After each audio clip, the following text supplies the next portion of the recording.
The second season has released recently, and I think it's pretty nice. I want to share my thoughts on it.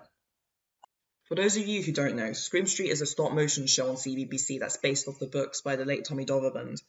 It's about the misadventures of Luke Watson, a kid who recently moved to Scream Street because of his ability to turn into a werewolf whenever he gets angry. There's also Rhesus Negative, who's a snarky yet frail vampire, who lacks all of the cool vampire abilities like being able to suck blood or turn into a bat. And Cleo Farr, a 4,000-year-old mummy who likes a bit of action. The show started in 2015 with a season that had a whopping 51 episodes and lasted up until 2017. And then in September of this year, it was announced that season 2 will be coming out real soon with a whole new mystery character. There's only going to be 26 episodes this time, which is understandable, since stop-motion takes a lot of time, and 51 more episodes would be a bit much, not going to lie. Though it does only take them 11 days to do the animation for the episode, and 4 months to do the entire production, which I think is really small compared to some other productions I've heard that take from like about 6 to 9 to 10 months to create an episode of a TV series. And maybe that's just me. The show was filmed and animated at the studio called Factory Create, who are also behind Stranger High, which you know I love, and Climbers as well. Oh, now that season 2 has come out, I would like to share my thoughts on it, which is why you clicked on the video, obviously. I don't know why I have to say yeah. I'm going to be talking about the first 5 episodes of this season so far, just giving my thoughts on it and, you know, saying what I liked, what I think could be a bit better, and yeah, let's go. The first episode, the gang are playing a sport called Monster Ball, which is basically just a glorified handball where they use Mr. Scully's head as the ball and their monster abilities. But there's a new mystery player, Six, who's a Frankenstein's monster kind of thing that runs on electricity. It's shown at the beginning of the episode that she was created and reanimated by a new villain called Dr. F, which I might add looks really cool and well lit.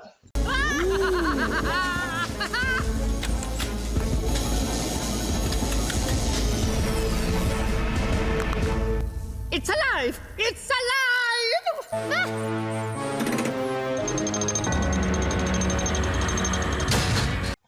She starts off the game by just standing around looking all dazed, while everyone around her is playing, looking like a mindless husk. But as soon as she figures out how to play the game, she destroys everyone, especially with that giant hand of hers, which makes it a breeze to go through. Uh-oh.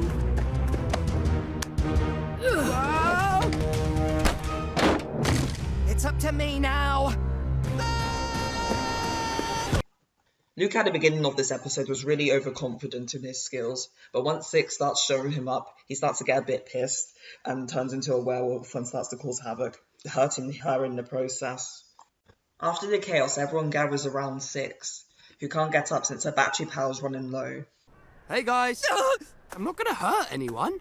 You have already. She's a machine, she doesn't count. She can hear you, you know. You can talk? I didn't know I had a tongue until halfway through the game. It's implied in this episode that Six isn't the first attempt of Dr. F trying to reanimate a person. And earlier in the episode, Otto, who's the show's main antagonist, threatened that if she didn't win the game, they'd replace her with a 7. If we don't win this game, you can scrap 6 and make a 7. She'll also lose her current memories once her batteries are completely dead. Luke, feeling guilty about this, manages to convince Dr. F to let him recharge her, and with the help of his friends, he manages to get the job done. And the episode ends with this really great joke. Did it work? She's alive! She's alive! Why does someone always shout that every time I wake up? My thoughts on this episode is that it was good. The new character Six seems like a neat addition to the main cast. Her design is cool and they did a good job of showing her quirks here. Dr. F also seems like she's going to be a cool villain. She gives me chaotic neutral vibes. She seems like the type that won't do anything out of malintent, but she also doesn't care about the morality of her decisions. And honestly, it's just good to see like more antagonists that's just not Otto, because he just sucks. He's just evil for the sake of it. Like, he's just like, oh, I want to get my hair done, so let me just steal your heart. Who cares about the moral implications of that? I'm evil, I like money. But anyway, good episode, makes me look forward to what's to come. The next episode, however, is absolutely amazing, I love it. This episode starts with Luke completely spooked out by his dad, who looks like a rotten corpse. which, might I add, is the best character. He's hated Scream Street ever since he was forced to move here because he's just utterly terrified of everything and everyone. And it's glorious. He is so funny. Well, isn't this nice? Sorry about the scary face, Dad. Werewolves have only really got one expression. It's the fangs. I'm smiling on the inside. We won! We won! Yay, us! I prepared a short speech, just in case. Oh. Ow! Mosquitoes! Why am I the only one who always gets bitten? Don't be thankful. At least someone thinks you're still tasty. Ow! There's one episode where Luke's family were almost made to move out of Scream Street, and everyone was all sad because, their best friend is leaving, but Luke's dad was just like, yes, I can go finally. I wish I had the clip to show that, but I can't find it online, unfortunately. Luke recommends his dad using the face masks to help his issues. And as he's answering the door, Dixon and No Name are there to ask him for new facilities they want in Scream Street, and they put down spa for him. You should try one of Mum's face masks. Flowering rose. Perfect. And unlike you, it's not past its best before date. Oi! The spa opens up the next day, and people are already starting to talk about it. Then in comes Besco Luella, who was staring at Rhesus the entire time. Luella? Oh, so you can, see me. Cool. If you don't know, Luella is a witch who was a minor character in the first season. She has a major crush on Rhesus, and you know that she was just saying this for the sake of agreeing with him. Okay, as I was saying, there is no way any spa is messing with my face. I fundamentally disagree with spas. I mean, beauty is so in the eye of the beholder. Apart from sometimes when we can all agree they're totally dreamy. Cleo and Six go to the spa while the others remain uninterested. There, Otto is shown off something called Miracle Face Mask, which supposedly gets rid of all wrinkles, stretch marks, and other quote-unquote imperfections. When do we ride the ponies? Turns out, the face mask turns anyone who wears them into complete narcissists. The thing is, I'm an 11 out of 10. I mean, look at these eyebrows. And you're a 5 at best. You need to get to an optician. You need to get to Otto's spa. Okay. Oh, Cheer up, Mum. There's no way you're a 5. You're a 5.5 at least. Luke and Luella go to investigate and find out the masks are just goo from a cursed swamp. They try to warn everyone, but it's too late. Everyone has become so vain to the point where they've been brainwashed, and they want everyone to go to the spa. With a nice little bit of nightmare fuel, might I add. I was never a 5. I'm so a 10. It's what's on the outside that counts. Everyone must go to the spa. Let's get out of here. This is so like one of my anxiety dreams. Otto was forced to use the face mask as well, but since he's already a narcissist, it has no effect on him. So Luke and Luella figure out that if they use his essence, which is his sweat, they could use it as an antidote to reverse all the effects. Once everyone has been cured, the episode ends on this really wholesome note. I'm sorry. Do you mean for firing warm Otto sweat at us? Some of it went in my mouth, you know. Your wrinkles aren't that bad, Dad. And Mum, you'll always attend to me. He's right.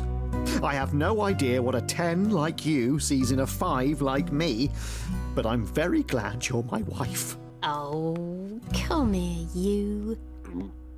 My thoughts on this episode. I loved it. It has Luke's dad in it, which, like I said before, is the absolute best. And Luella, who was previously a minor character with only a few episodes dedicated to her. So it's really nice to see her and Luke team up to save the day and give her a bigger role in this episode. This episode was also super funny and had some really fucked imagery, which I'm all for. I have a feeling that this is going to be my favourite episode out of these 5. Everyone must go to the spa. So about Luella having a bigger role this season. Well, now we have an episode where she's the main character. It's the last day of the summer holidays and Luella wants to spend it with Cleo. She goes to her house and they decide to hang out. Cleo's pet cat Tut Tut, who Cleo thought was lost for years, has been found and tags along with the two. I find it a bit weird how Luella and Cleo are acting like they're best friends even though they've rarely hung out in the past. There was that one episode where Luella was swooning over Cleo when she was going through that phase. But that's really about it. They're saying the BFF every second, and Cleo even got Luella a friendship bracelet. And even then, they can't even be friends for that long because, Cleo's kind of immortal, and Luella will eventually grow old and die while she remains her young mummy self forever. But I digress.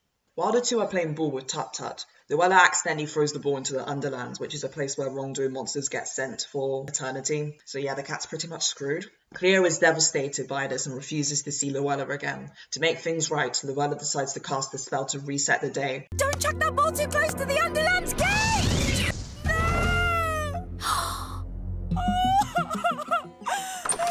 I'm sorry, it was an accident. Just leave me alone. I swear, if there was a way I could turn back time. Turn back time. Turn back time. Of course. It seems all good for her at first. She retraces her steps and makes a lot of things better for herself. And she even avoids getting Tut-Tut thrown into the Underlands. But as soon as the day is over, she wakes up and realizes that the day has been reset again.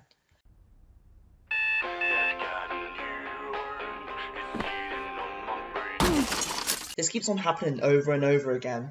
Each time something slightly different happens during her routine. But one thing that doesn't change is Tut-Tut going to the Underlands. She's had enough and is desperately trying to find out how to undo all of this. What have I done? Lulu, stop! Thanks for nothing, Luella. But to do an undo spell, she needs the same sand timer that she used earlier to cast the spell. On her final repeat, things are starting to get weird. Everyone around her starts to rewind themselves. Time itself is breaking. Oh, big spider! Dad? Oh, broomsticks! Luella gathers the rest of the gang to help her find the sand timer. Hooray, you found her! Persnaprio! Oh no! Reese's is stuck in a loop! Only joking. Just wanted to lighten the mood. They end up in a constant loop too. She hastily manages to get all the ingredients she needs though, and things are finally back to normal. So my thoughts on this episode is that it was real fun. Like I said before, it's nice seeing Luella have more focus, and seeing her figure out one of her messed up spells on her own this time is really good to see. It shows that she's becoming a more capable witch. I should also add that the music in this episode really stood out to me. It sounded great, so good job to Gareth Davies. Best day ever. Okay, now on to episode 4. Oh god. Now this episode isn't bad per se, but it definitely has like a really big glaring issue that I'll talk about later. But for now, let me talk about the plot. The gang are on a school trip to a music museum, and their guide is none other than Wolfgang, a ghost classical musician who was a minor villain from early season 1, who took over Luke's body so he can finish composing a score he never finished. Luke is obviously peeved by this, and is completely suspicious of him, even though everyone else seems to be fine with him, and he doesn't seem like he has any malintent anymore, but Luke thinks he can see right through him and wants to prove he's up to no good. But last time you were in Scream Street, you stole my body! Sorry.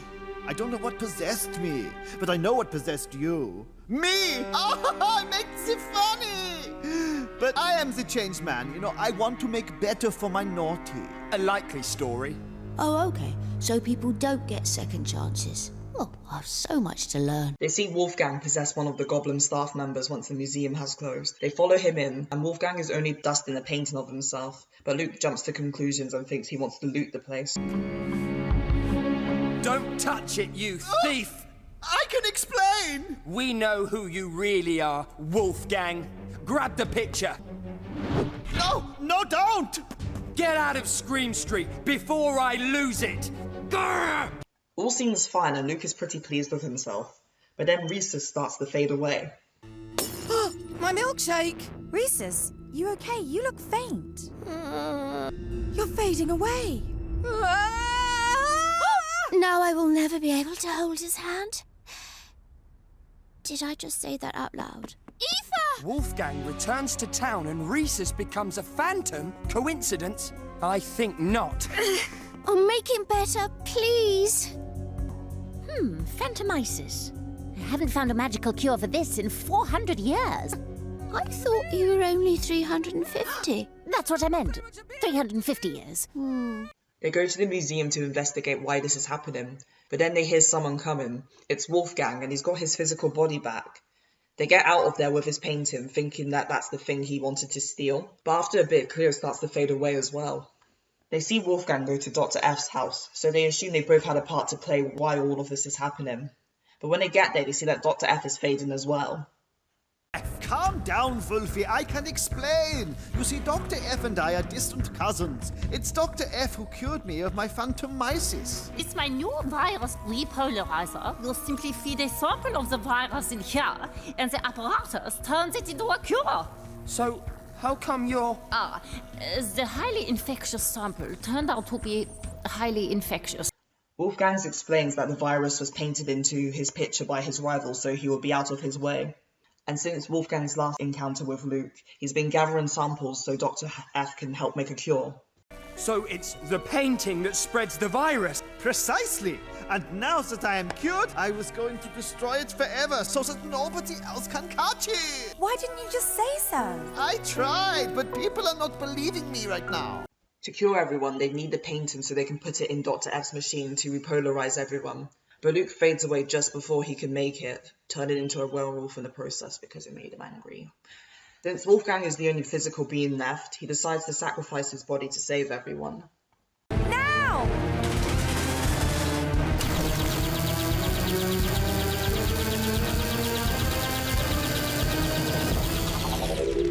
Now, despite what I said before, this episode's actually fine. I like how they got a minor villain from before, and they actually got him to make an effort to change his ways. It's one thing saying, oh, I've changed now, I'm better. But Wolfgang actually manages to show that he's changed for the better by having him save everyone when he could have easily run off and kept his physical form. But yeah, now it's time to talk about the elephant in the room. Something really weird happened in this episode. While Luke was attacking everyone, Rhesus turns into a bat and flies off. This doesn't make any sense. Rhesus's main conflict as a character is that he's a vampire that doesn't have any vampire abilities. He even has to wear fake fans. It says it in the theme song on the website, and there's plenty of episodes that revolves around this conflict. And the majority of them has Rhesus doing stupid and reckless things just to feel like a real vampire. He has a genuine self-hatred for himself because of this, but then suddenly he could turn into a bat now. And it wasn't even a big part of the episode. They could have easily just had him run off like the rest of them, but they take the time to show it.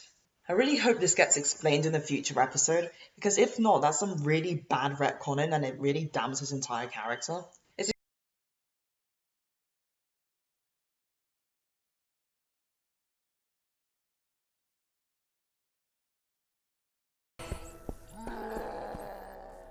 Did I miss anything? Luke is playing fetch with Dig when he notices Dixon carrying a big machine to Sneer Hall. He goes to spy on them. It turns out that it's a duplicator machine created by Dr. F. Otto kicks her out though before she can finish explaining all of the info, just so he can duplicate a bunch of money. When Otto leaves, Dig accidentally goes through the machine and duplicates himself. Luke gets inspired by this and thinks that if he can duplicate himself, he can make one of them do all of his boring schoolwork while the other one has all the fun.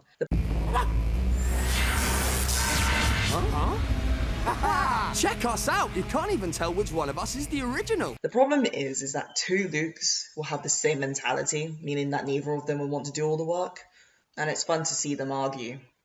Guys, meet my duplicate. He is great. Okay. I get to muck around all the time while Luke here does all the boring homework stuff. You mean while you do the homework stuff? No, you're the one doing it. Am I though? First one home gets to play video games. On the count of 3. 3! While Otto is spending a lot of his money on a bunch of expensive food at Ether's, all of the duplicated money disappears. He demands Dr. F for an explanation. It turns out that anything that goes into the machine gets transported to a void, meaning that neither of the Lukes are original. As I said, it works perfectly for a few hours at most. Then the copies are poof. Poof! Poof. They turn to replica dust. The larger the object, the longer it lasts. But in the end, poof! Cleo and Rhesus manage to convince one of the Lukes to help them save the real one, while the other one has become a werewolf. They go to Sneer Hall to fix everything. But then the other Luke gets all angry and turns into a wolf, and the two werewolf Lukes battle each other and get led to the machine by Cleo and Rhesus before it gets destroyed. The real Luke returns safely. Seeing the Lukes interact and argue with each other was pretty funny. I like how Otto got showed up by Aoife when he couldn't pay for the meals. It's cool to see Dr. F have more appearances, and Luke's dad had this one good line. I've bolted the window shut. You can't get out until you've done your homework. And that's good parenting. I'm gonna be honest, this episode was definitely the weakest out of the lot in my opinion. It still has the Rhesus bat issue, with no explanation, and the pacing felt a bit off. Rhesus and Cleo run away from Werewolf Luke, but then the episode ends just like that. This show's pacing can feel a bit weird sometimes, but it was really prominent in this episode's ending. I think it would have been better if Cleo and Rhesus went up to the real Luke and were thankful and glad that he's safe. But I really do not like ending this off on a low note. But keep in mind, when I criticise this show, I have its best interest in mind. I've seen the show at its best, and not all the episodes are going to be winners. Keep in mind, we still have 21 episodes left, and from what's been hinted by the show creators, it's going to be interesting. Like I said before, there's been some stuff that's been hinted, mainly regarding to 6. Tiger Drew Honey, who is Luke's voice actor, said in a Q&A stream that his favourite episode that he worked on was one where we get to learn 6's origins. I would say, okay, well I'll tell you what probably my favourite episode to date is actually what I was on about a second ago when we learn about the origins of 6. It's almost like an existential story. It's kind of beyond the realms of Scream Street and sort of, you know, nudges on the purpose of life and stuff. And those are kind of things that we sort of explore in that episode to come. I can't remember what that episode's called, but that's what you're going to have to accept for that answer. So hopefully that's going to be really fun and interesting. And the next episode is episode 6. So having 6 be the main focus of the episode is just, you know, writes for itself really. There's also been a Blue Peter showcase of Scream Street where they showed cool behind the scenes work and some facts about the show. I'd recommend checking it out if you can. But I'm not just here for a tour of the studios. I've got one more surprise for you. I am going to be in Scream Street. I can't believe this, but I'm going to be lending my voice to one of the show's goblin janitors. But where do you even start voicing a character? Let's ask Scream Street's director, Jeff. Next, I'm off to find out about the programme's puppets. I'm meeting the show's art director, Lorna. So this is Dr. F and 6, they're the new characters. 6 is a monster that Dr. F has created. Okay. She's made out of all the body parts, all the other characters. Oh, she's like a mix of all of them. Yeah. But that's all I've got for now. I hope that you enjoyed this video. I worked really hard on it. I really hope that season 2 does get better. Just because we had like a few like duddy parts doesn't mean that the whole thing is tainted. I still really thoroughly enjoy these episodes, especially the spa one. Maybe I even inspired some of you to even pick up Scream Street. I'll give it a watch. It's not for everyone, but I'd still recommend it. Thanks for watching. Scream Street, Scream Street. Scream Street, Scream Street. Scream, scream when you get to Scream Street. Scream Street, Scream Street. Scream, scream when you get to Scream Street. Then I could harmonize. Oh man, I wish I'd have left my ears at home. The spa.